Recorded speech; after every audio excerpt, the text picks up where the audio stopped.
నమస్తే, నేను Prabhakar Venavanka. Welcome to PV news. తెలంగాణలో ఇంకో కొత్త పార్టీ పుట్టుకొచ్చింది.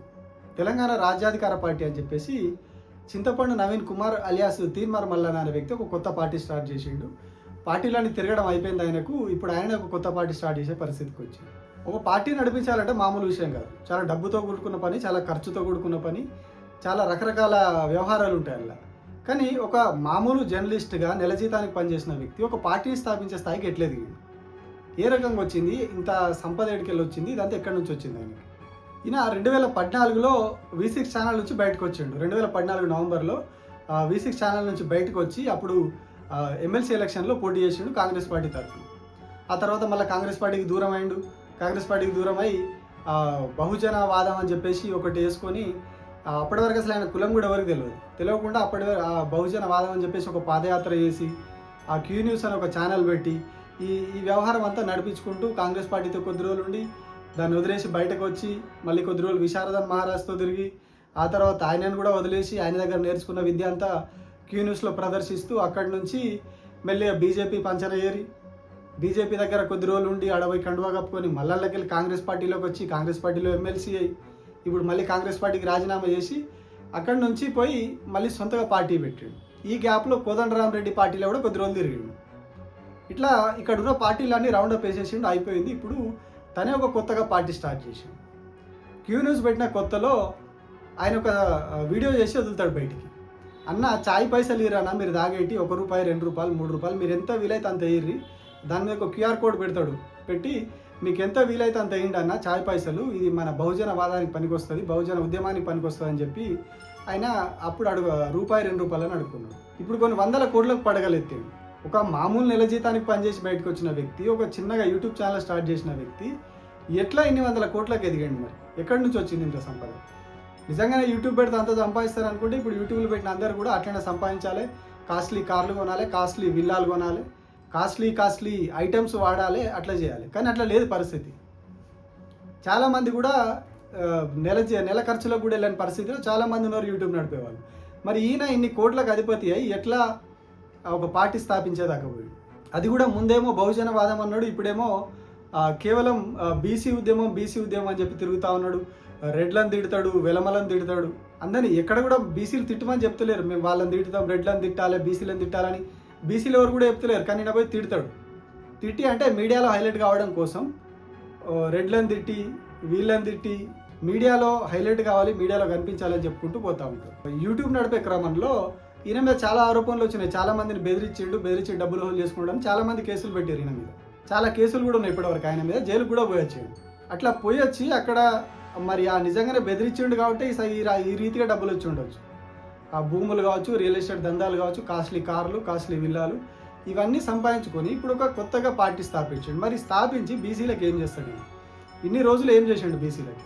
ఇప్పుడు కాంగ్రెస్ పార్టీ నుంచి బయటకు వచ్చిన, రెడ్ల పార్టీ నుంచి బయటకు వచ్చిన బీసీల కోసం కొట్లాడుతాను అని చెప్తా ఉన్నాడు. మరి బీసీల కోసం ఏం కొట్లాడండి? ఈ గ్యాప్లో ఏం చేసిండు ఆయన?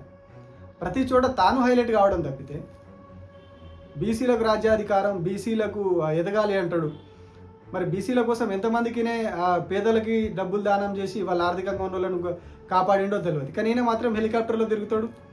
హెలికాప్టర్లు ఎందుకు తిరిగినామంటే బీసీలు హెలికాప్టర్లో తిరగొద్దా అంటే ఆ హెలికాప్టర్లో తిరిగే హక్కు కూడా లేదా బీసీలకు అని చెప్పేసి రివర్స్లో కౌంటర్ ఇస్తాడు. అంటే చాలా టాకెటివ్ మాటకారితనం నేర్చుకొని ఇక్కడ దాకా వచ్చాడు. 2014లో ఒక నెల జీతానికి పనిచేసి బయటకు వచ్చిన వ్యక్తి ఇప్పుడు ఈ 10 ఏళ్లలో కంప్లీట్గా కొన్ని కోట్లకు ఎట్లా పడగలెత్తి ఒక పార్టీ ఎట్లా స్థాపిస్తాడు? ఇప్పుడు వినిపిస్తున్నది ఏంటంటే దీని వెనకాల జాతీయ పార్టీల కుట్ర ఉంది, మరీ ముఖ్యంగా బీజేపీ ఉంది అనేది వినిపిస్తున్నటువంటి మాట. ఎందుకు అంటే బీసీల ఓట్ల మీద గత చాలా ఏళ్ళుగా బీజేపీ కన్నేసింది. ఆపరేషన్ కంప్లీట్గా బీసీ ఓట్ల మీదనే నడుస్తూ ఉన్నది బీజేపీ. బీసీ ఓట్లను చీల్చడమా లేకుంటే మనకు ఓట్లు వేయించుకోవడమా అనే కాన్సెప్ట్లో బీజేపీ పనిచేస్తూ ఉంది. సో అందులో భాగంగానే ఈయనను ముందుకు పురికొల్పుతూ ఉన్నది. సో ఈయన సంపాదించుకున్నది కొంత ఉన్నది, ఫైనాన్షియల్ అసిస్టెంట్ వాళ్ళ నుంచి కూడా కొంత వస్తూ ఉన్నదని ప్రచారం అయితే బయట జరుగుతూ ఉన్నది. మరి అందులో ఎంతవరకు వాస్తవం ఉందో తెలియదు. కానీ సో వాళ్ళ చెప్పు చేతులైనా పనిచేస్తూ ఉన్నాడు. బీసీ ఓట్లను ఒక వైపు మళ్లించే ప్రయత్నాల్లో ఇదంతా కూడా ఈయన నడిపిస్తూ ఉన్నాడు ఈ సినిమా అంతా అని చెప్పి చెప్తా ఉన్నారు. బీసీల కోసం గతంలో ఆర్ కృష్ణ లాంటి వ్యక్తులు చాలామంది పనిచేసారు.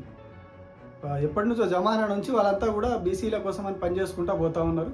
వాళ్ళంతా కూడా ఇప్పుడు ఫేడ్ అవుట్ అయిపోయారు. ఈయన కంప్లీట్గా ఇప్పుడు లైమ్ లైట్లోకి వచ్చిండు. ఈయన నేనే బీసీలకు నేనే చుక్కానిని, నేనే ఇప్పుడు బీసీల ముందు నడిపియాలి, బీసీల కోసం నేనే తీసుకొస్తా అని చెప్తా ఉన్నాడు. కానీ నేను ఎట్లా నమ్మాలి, ఏ రకంగా నమ్మాలి?